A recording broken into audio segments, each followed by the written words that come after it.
Hi, I'm Neil deGrasse Tyson, your host of Nova Science Now, where this season we're asking 6 big questions. On this episode, can we live forever? Some folks seem to be built to last. This guy's 91. I'm 96. 97. 98. These people live long and healthy lives. So what's their secret? And where can I get some? The answer may lie in these guys. They're like 90-year-old people who look 45. And what if you could replace your broken down human organs as easily as you replace the muffler on your car? Researchers insist that day is coming, and sooner than you think. I absolutely see a day where there will be jars of kidneys and jars of livers and jars of lungs, whatever it is you need. Also, can I live forever? just in case our human bodies can't live forever, this computer scientist is trying to design virtual replicas, avatars, that will. An avatar is an instance of yourself that's digital, that will never die. Inspired by Star Trek and Superman. You do not remember me. I'm your father. He thinks he can build digital copies of real people that will carry our thoughts, memories, and wisdom into the future. You mean me? All that and more on this episode of Nova Science Now.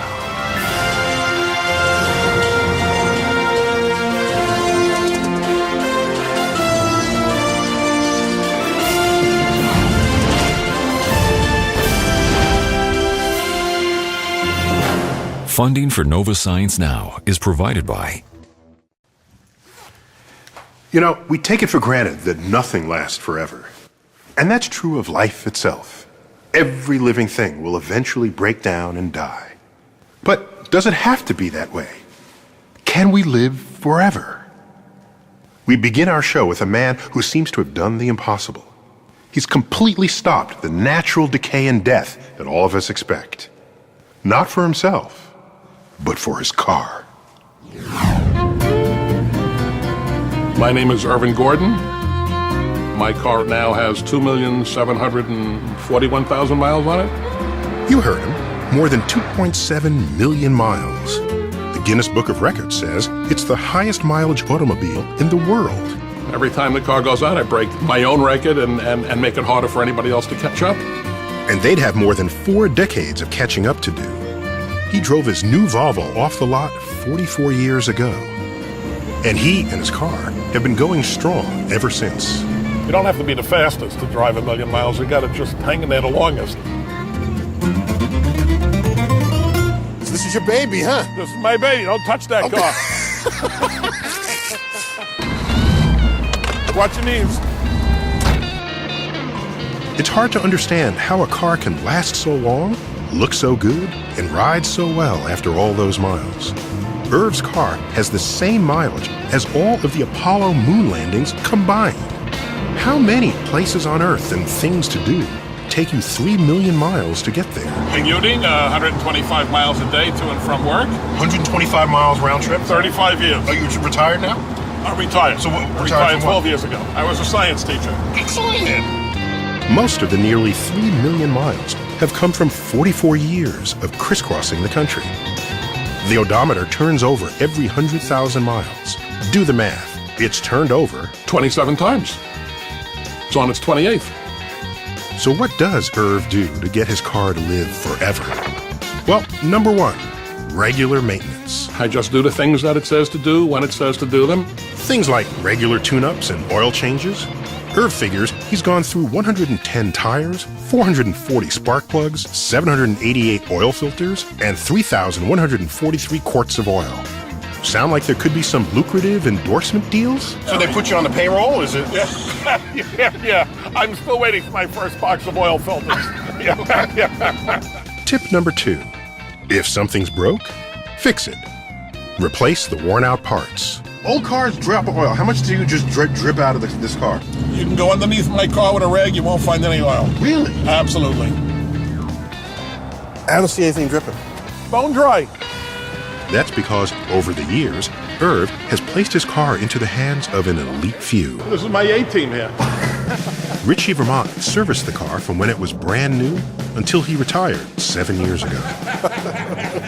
He's replaced 3 clutches and countless brakes and mufflers. That sound like it popped. Irv's maintenance bills helped pay for the education of Richie's kids. I'll tell you, I sent my kid to college. The engine has been rebuilt twice. First by Richie after 680,000 miles, and in 2009 by this man, Dwayne Matika. All right, what do we got here? He said it was in pretty good condition. Oil pump. There was nothing wrong with the oil pump, but I figured after 2 million miles, it's a good idea to put a new one in. Another rule of thumb. every 2 million. Obviously, you replaced pieces of this engine. All right, does that allow it to count as the original car, even though you're replacing the parts that wear out? Yeah. Uh-huh. Yeah. Mm-hmm. Irv says it's not any different from a living organism. Like your body replaces parts. How many times have all those different cells replaced themselves completely from beginning to end? Does that make you not you? It's the same argument. And of course, Irv would know. Well, this is coming from a science teacher. And so Irv will keep on going. Who would expect how a car would change your life? When you look at pictures taken over the years, you see a man getting older, as his car remains as new as the day he drove it off the lot more than 4 decades ago. It doesn't show any signs of giving up, and hopefully this second rebuild will outlast my ability to keep driving. And that leaves me with one last question. Can I drive your car? Absolutely not. Nobody drives my car but me. Nobody. Nobody. Nobody. Nobody. Nobody. Nobody.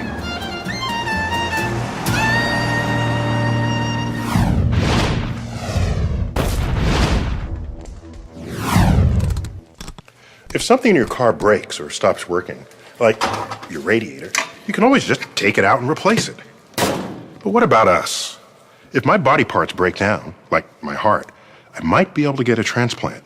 But right now, even if I could find a replacement part, 1, it's going to be used, and 2, my body might just reject it. The dream would be to replace my heart or whatever's broken with a brand new version in perfect working condition, but exactly like my original. People have been talking about this for years, but now, thanks to some brand new discoveries, the dream of custom-made, personalized body parts may soon become a reality.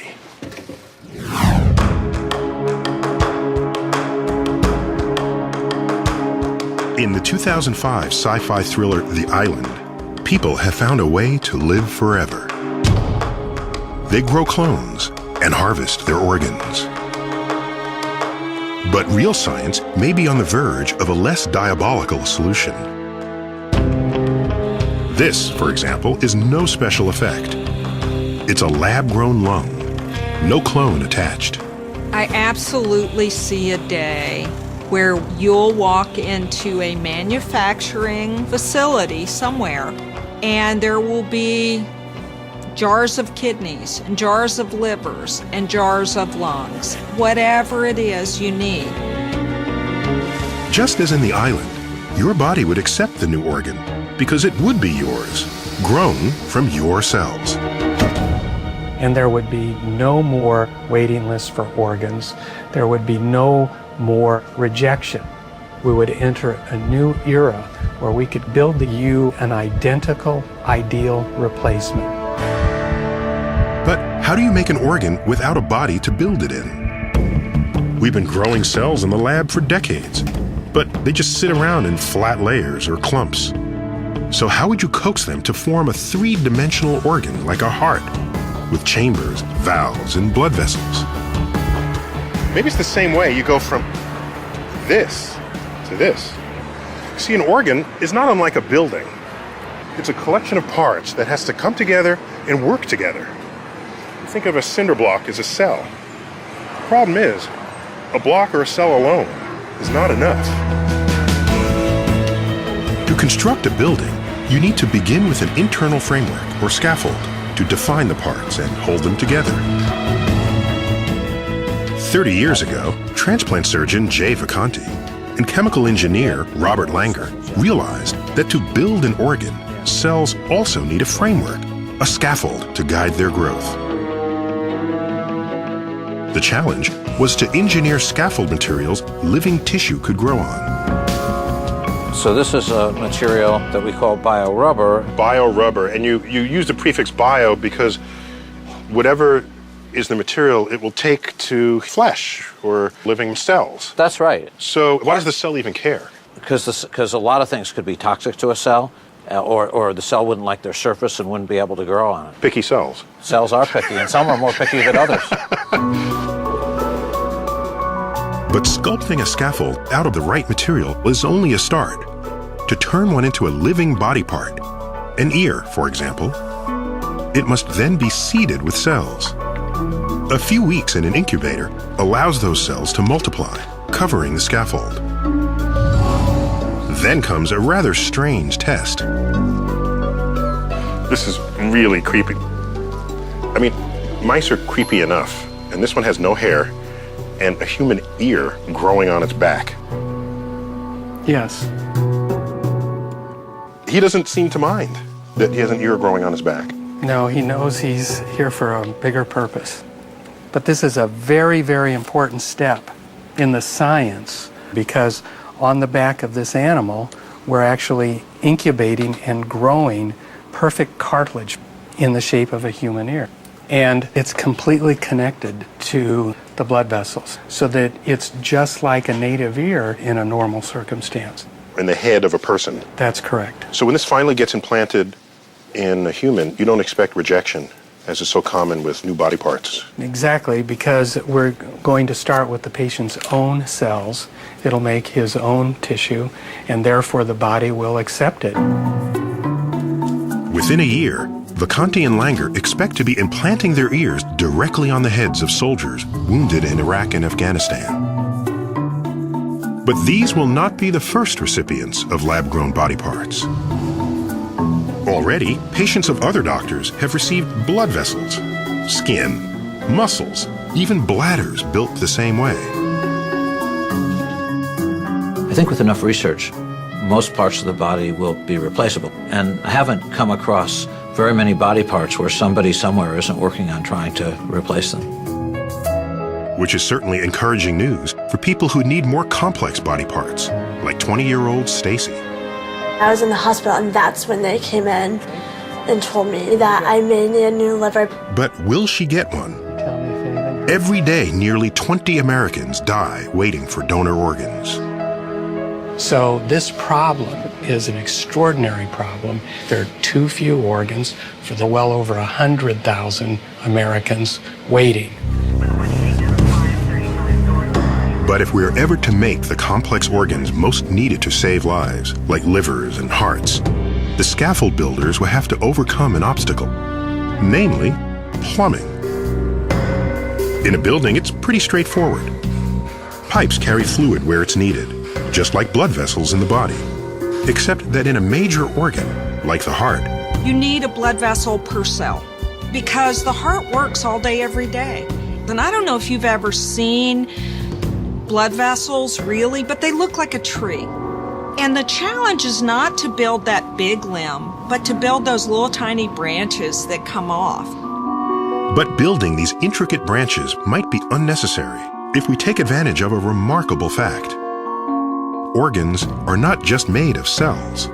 So if you wash the cells away, what's left? Well, what's left are these proteins on which the cells sit, and they form the framework of the organ, the scaffold. These natural scaffolds hold an organ's shape down to the smallest detail, including every blood vessel.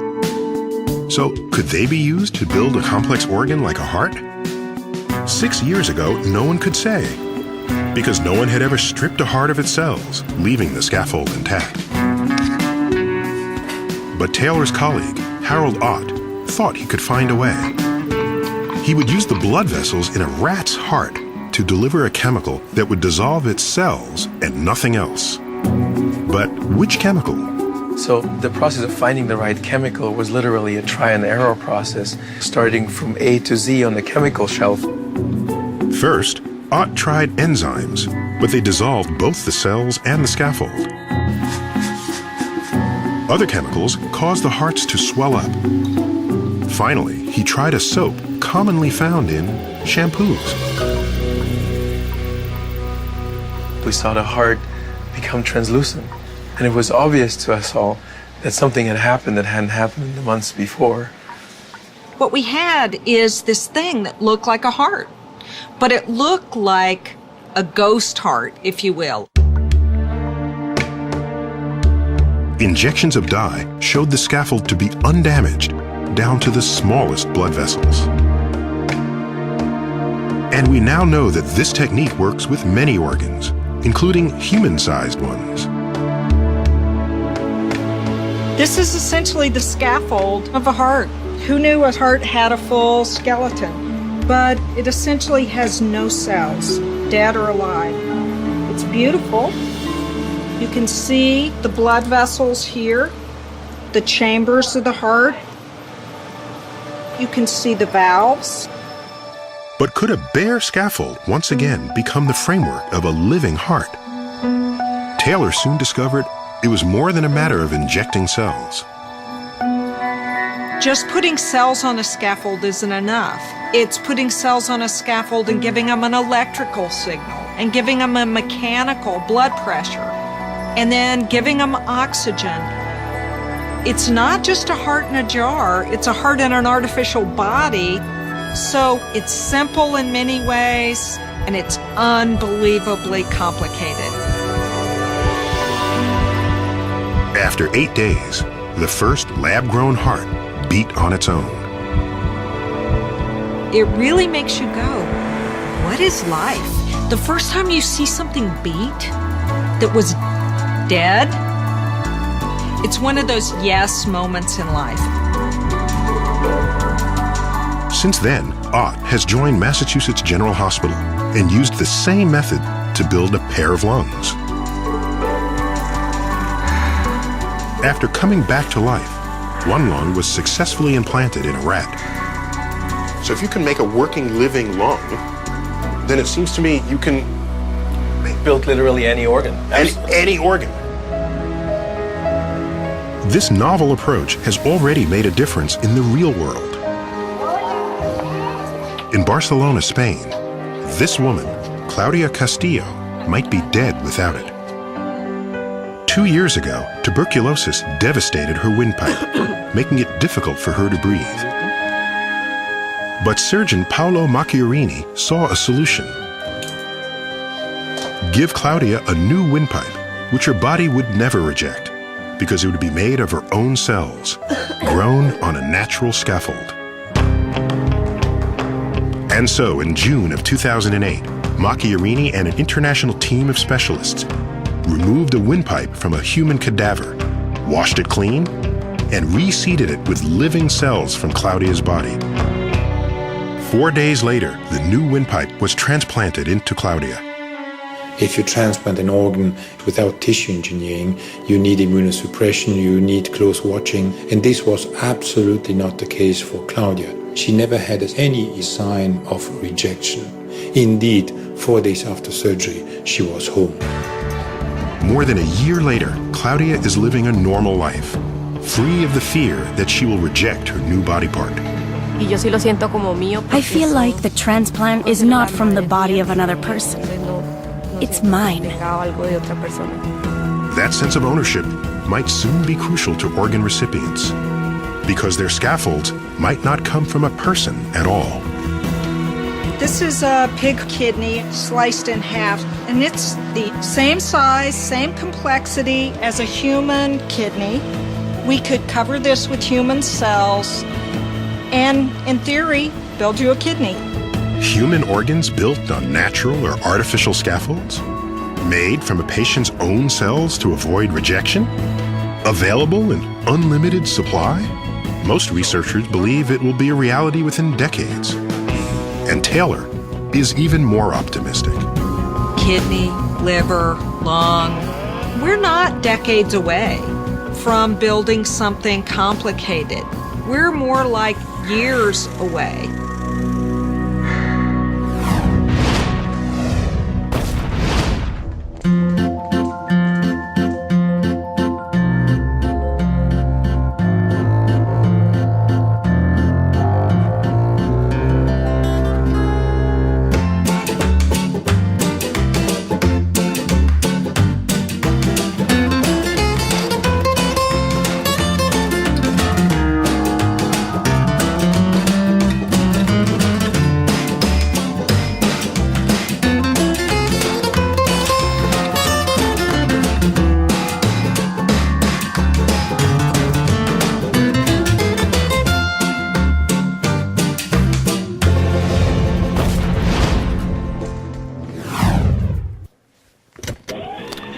Just like some well-made cars, some people last longer than others.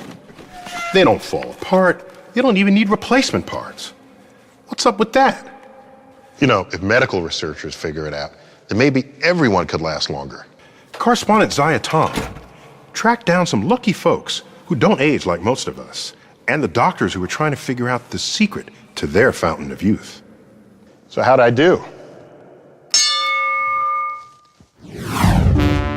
Some people are like forces of nature. Aging gracefully is simple for them. My name is Chuck Yogi. I'm 91 years old ever since the last couple of days. So I'm fully 91. Somehow, James Harai got to 91 too. I've been blessed with good health, I guess, you know.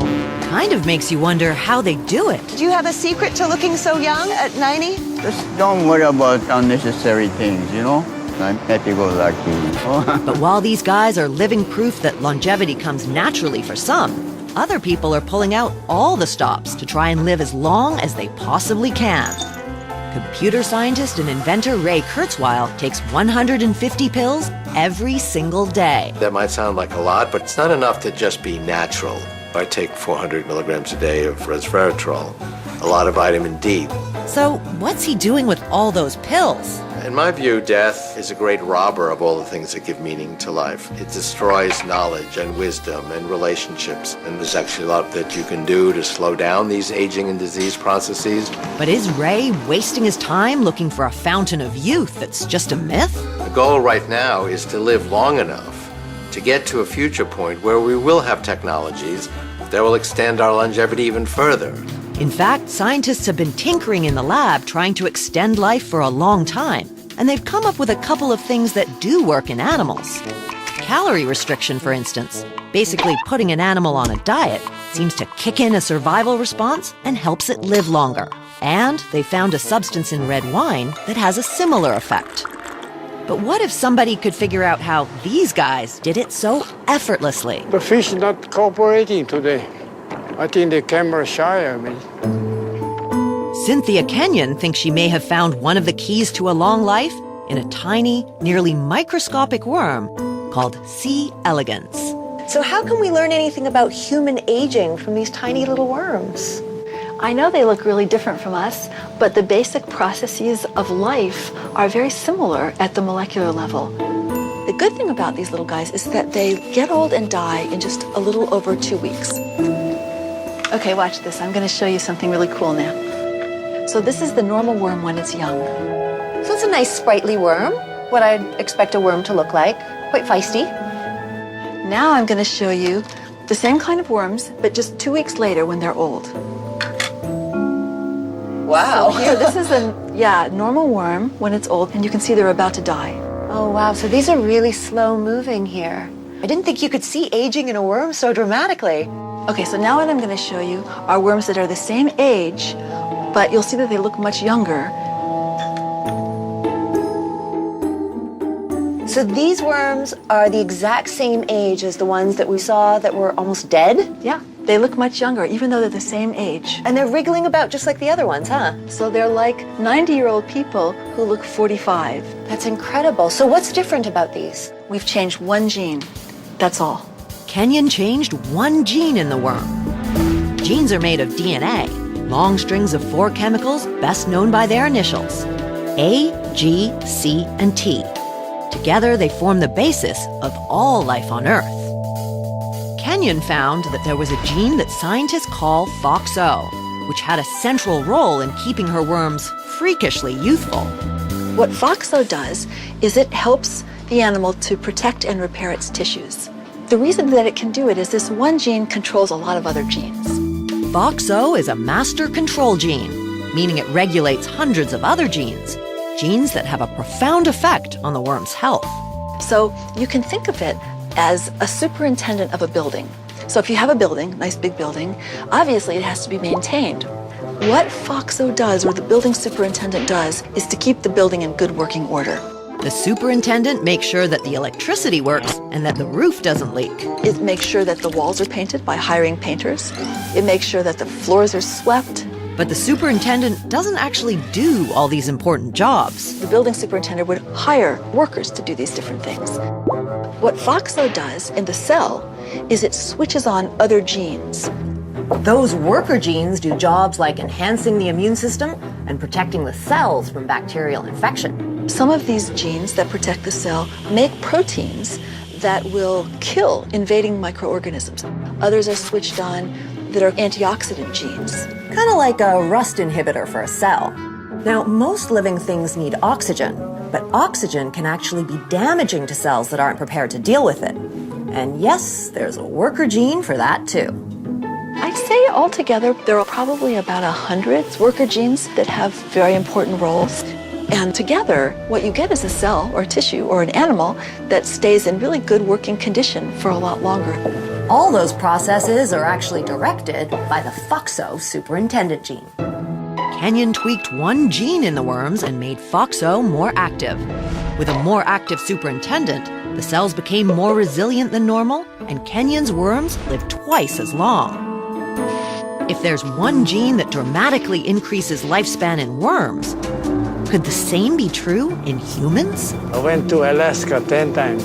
Yeah? They have big fish in Alaska, right? Mr. Harai and the others are part of a groundbreaking 45-year study in Hawaii that's trying to find out. The Honolulu Heart Program population is a group of Japanese American men. Beautiful sunset. That we have followed since the 1960s. When you hear people my age, they say, it's so hard to even get out of bed. So I said, oh, why don't you jump up? But they said, no.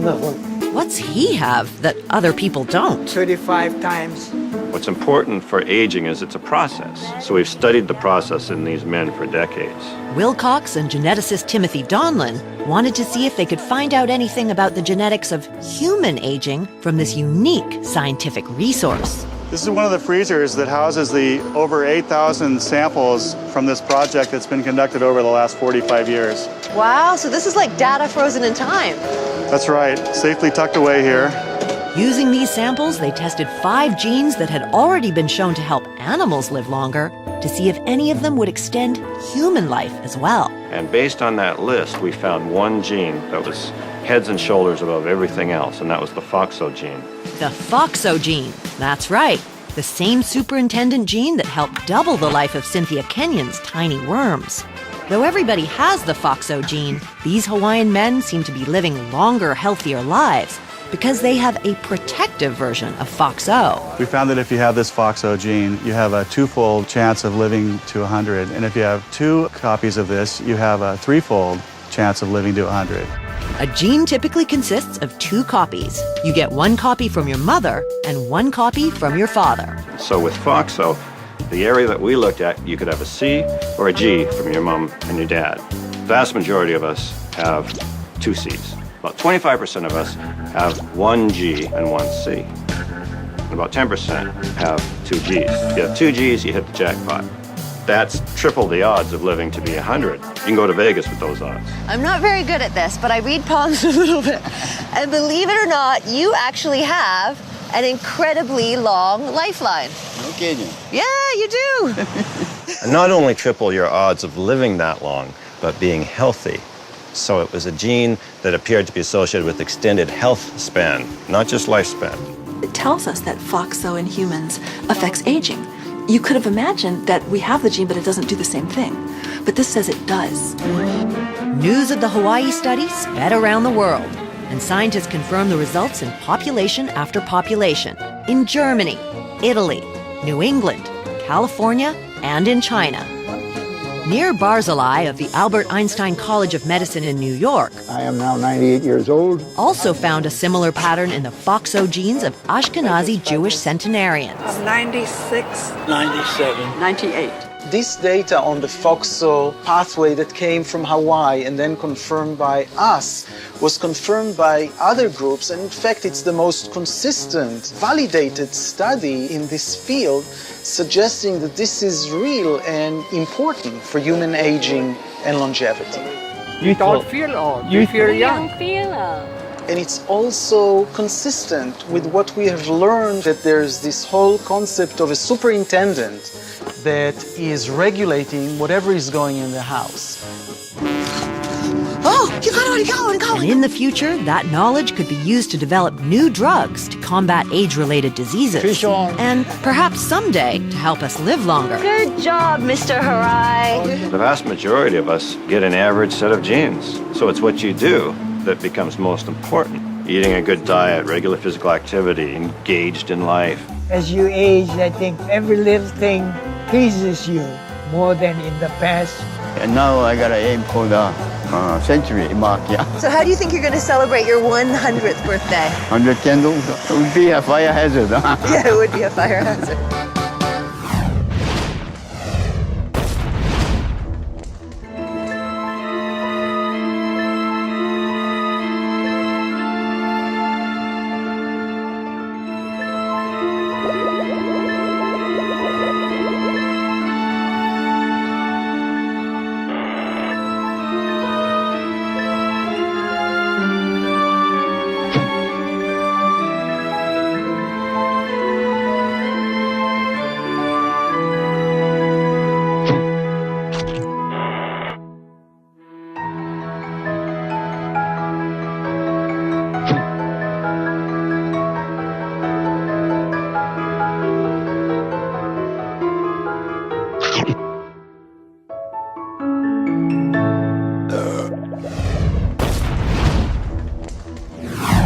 At least for now.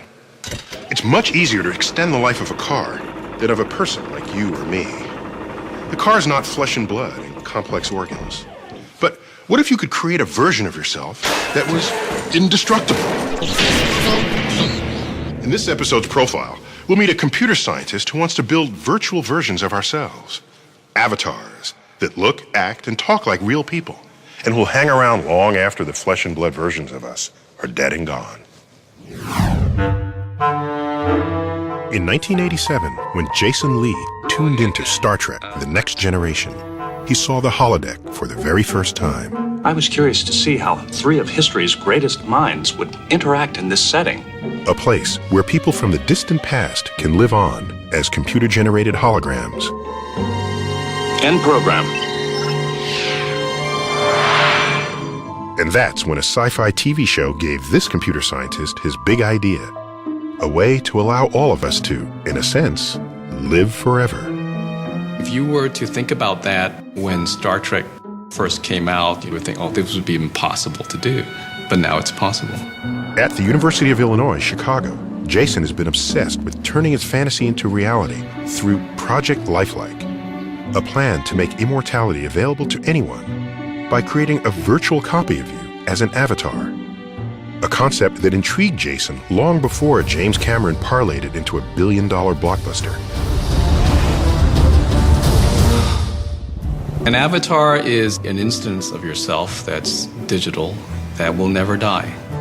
Jason knows he can't really make you live forever, but he can use computers to preserve your thoughts, memories, even the way you look, for eternity. Can I live forever? In the future, your children's children will be able to meet with you. Students will be able to talk to scientists long gone, like Stephen Hawking or Neil deGrasse Tyson even. Who, me? Well, I'd be honored. Jason's vision of a world where we can build relationships with dead people, from the famous to family members, was deepened by another movie. In the film Superman, Jor-El, who's Superman's dad, is long gone and dead. You do not remember me.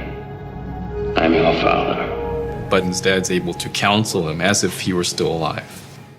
Jason's journey began in 1960s Hong Kong, where he was a shy, awkward boy with no real friends. I was really, I guess, a geek would be a good term for it, but I was also artistically inclined. I was drawing anything I saw in science fiction. It's a missile, and it's headed straight for us. Star Wars blew my mind. All these wonderful and cool technologies that we as mere mortals living today didn't have access to. And before long, Jason was drawing his own inventions.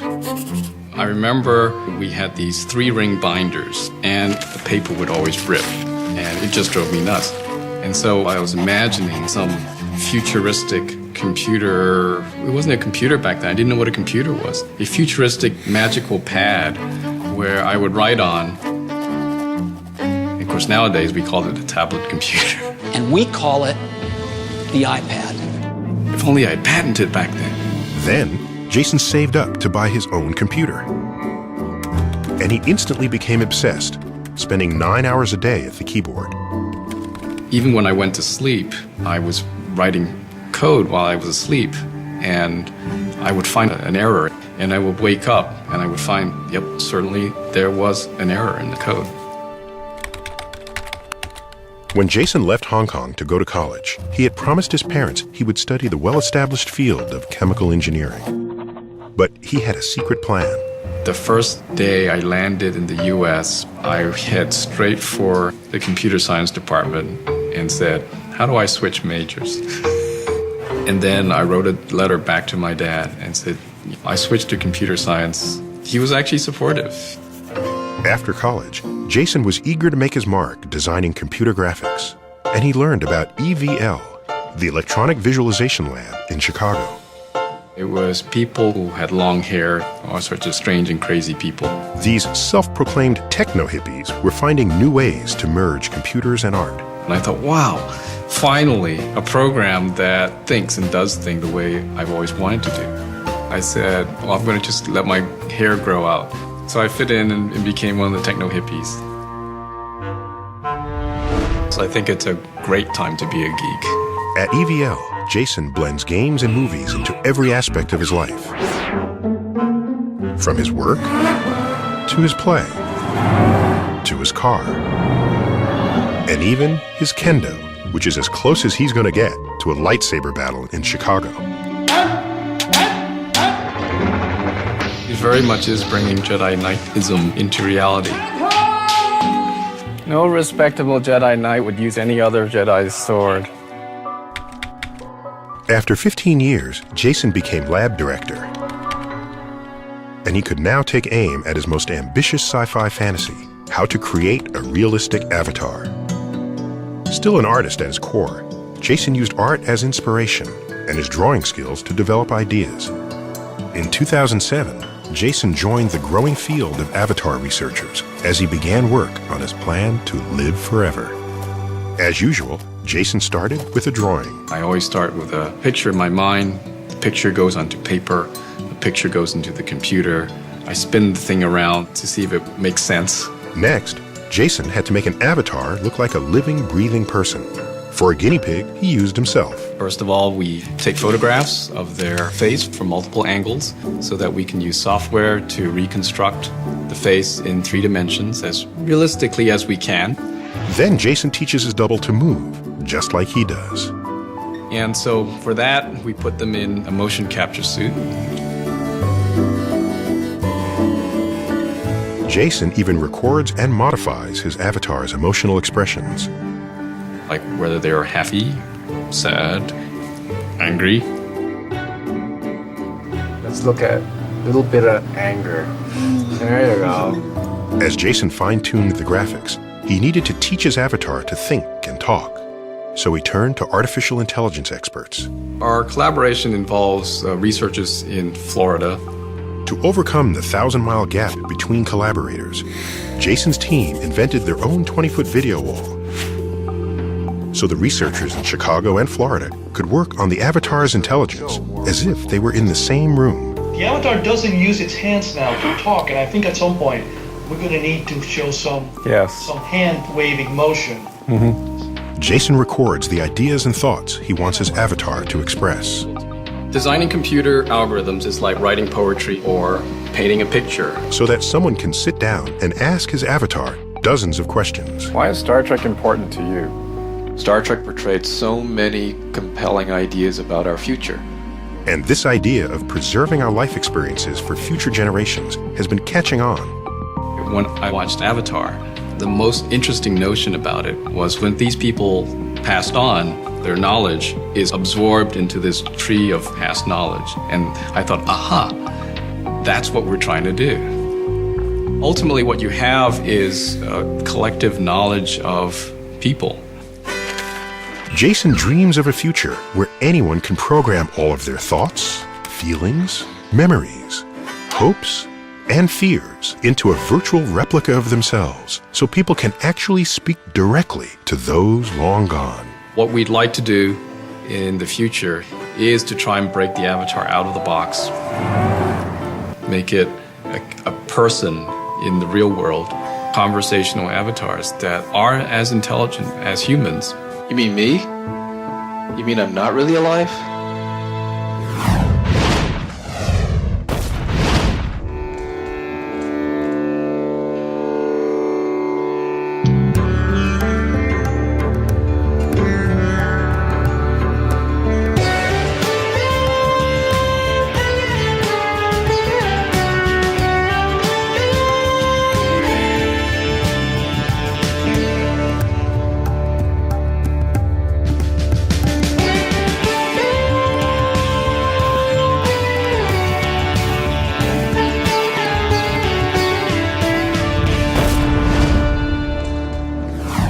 Most things that break in a car can be fixed, but every now and then, some things can go catastrophically wrong. And the results could be fatal. In those situations, if we could freeze time, we could fix the problem before the worst happens. Well, some doctors think they can do just that with people who are in the middle of life-threatening crises, like a heart attack or stroke. Correspondent Peter Standring found out how freezing, or at least slowing down time, is already saving lives. All set. Drive safely. Thank you. Every once in a while, there are news reports of miraculous survivals that seem almost too incredible to be true. People who drown in icy water, or are buried in snow. Their hearts stop beating, and they're getting no air. They seem to be dead, yet mysteriously, they come back to life. I got a pulse. Somehow, their bodies seem to go into a state of suspended animation, so they can survive without oxygen for an hour or more instead of mere minutes. But how? Researchers have been looking for clues in some surprising places. Starting with this guy, the 13-lined ground squirrel. He might not look like he has much in common with near-death survivors, but in fact, he's an expert at surviving an experience that seems like it should kill him: hibernation. Today, I've come to Minnesota in search of these hibernating squirrels. And it's freezing. So the squirrels are actually underneath all of this snow and under the ground right here. All around here. The animals are probably about 4 feet below the surface of the snow. Man, how do they survive that? That's a great question, and it's something we're trying to figure out in the laboratory. Matt Andrews is trying to unlock the secrets of hibernation. Here in Minnesota, could the hibernating squirrels have something in common with people who mysteriously come back from the dead? So what is this place? What is this room, Matt? this is the environmental chamber where we keep our animals in a state of hibernation. Why are we whispering? We want to duplicate the conditions that the animal experiences underground during the winter, and so we're duplicating that here in the laboratory setting. The squirrel's dark laboratory home is kept at 40 degrees, about the same as it would be underground. So underneath all of this sawdust, we have our 13-line ground squirrel.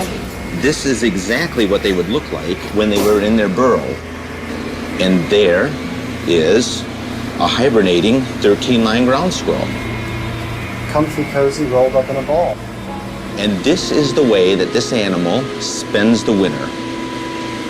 It can survive in this state for months. Would you like to hold one? Absolutely. Wow. Look at that, my very own little bundle of fur.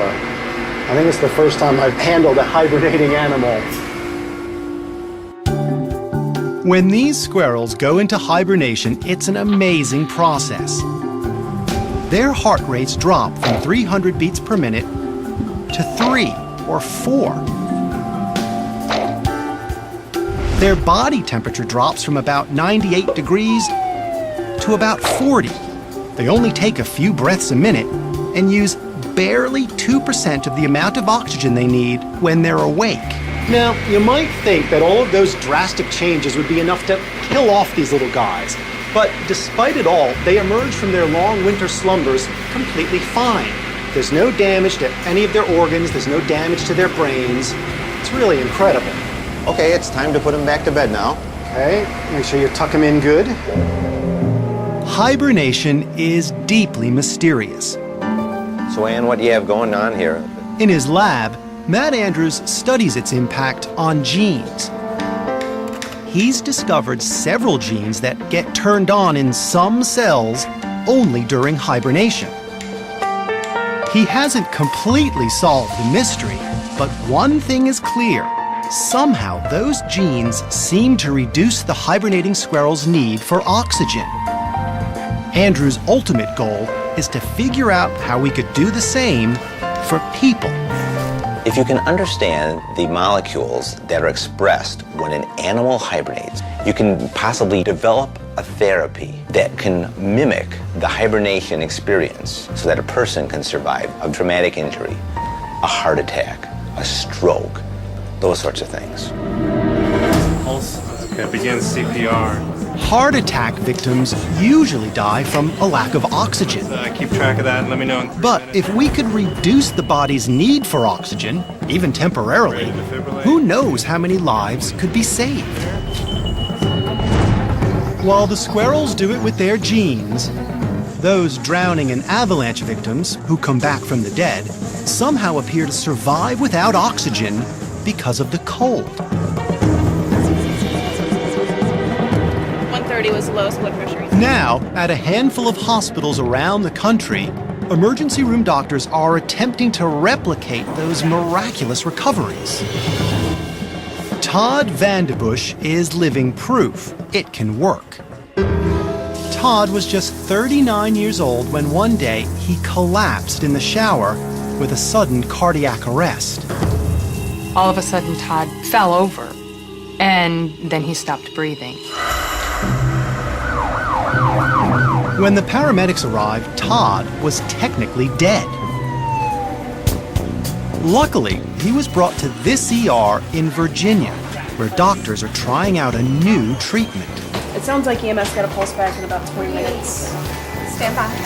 While one team worked frantically on Todd's heart, another flooded his bloodstream with a solution of icy fluids and drugs. By cooling as quickly as possible, we're trying to lower the body's metabolism. We're trying to lower the rate at which the body consumes and burns up oxygen. You're going to have to wait till we get these tubes all set up. We're hurrying as fast as we can. As the cold fluid flooded his veins, Todd's body temperature dropped from 98 degrees to about 92. His heart rate slowed, and all the cells in his body used a fraction of their normal oxygen. Much like the hibernating squirrels, Todd's body was carefully put into a state of suspended animation. We're trying to stretch time to give the body a chance to recover from the cardiac arrest. 24 hours later, Todd was slowly warmed up and brought back to life. Now, 2 years later, he's in good health and enjoying life with a new baby. We're seeing that some of the patients that years ago we thought could never survive are now waking up and going back to a fully functional existence. This cooling therapy is still relatively new, but in the few places it's been tested, it's substantially increased survival rates for some kinds of heart attacks. And Todd has had one of the best recoveries so far. I've gone through it, and look how well my outcome has been. It's truly a miracle.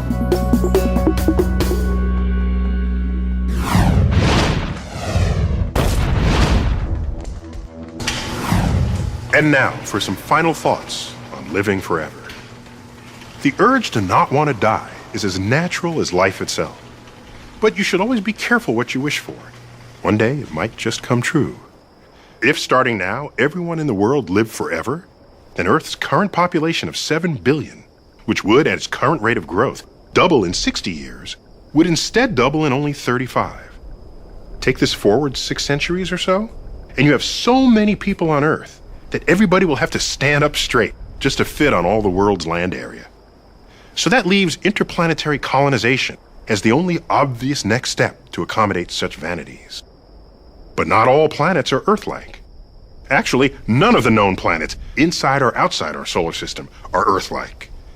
Which means, if biomechanical genetic engineering is what grants you immortality, then why not alter or enhance our organs in ways that allow us to thrive under the exotic conditions of alien planets?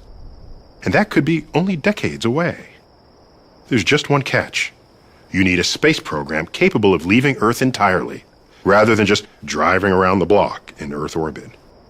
Until then, our bodies may out-advance our access to space, making Earth a very crowded place to come.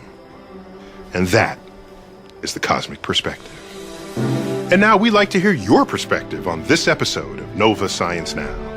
Log on to our website and tell us what you think. You can watch any of these stories again, download additional audio and video, explore interactives, hear from experts, and watch revealing profiles of our web-only series, The Secret Life of Scientists and Engineers. Find it all at pbs.org. That's our show. We'll see you next time.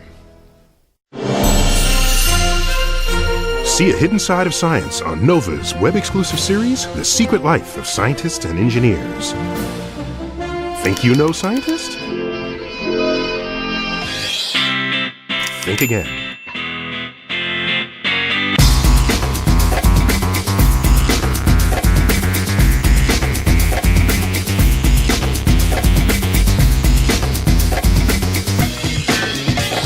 Nova's The Secret Life of Scientists and Engineers.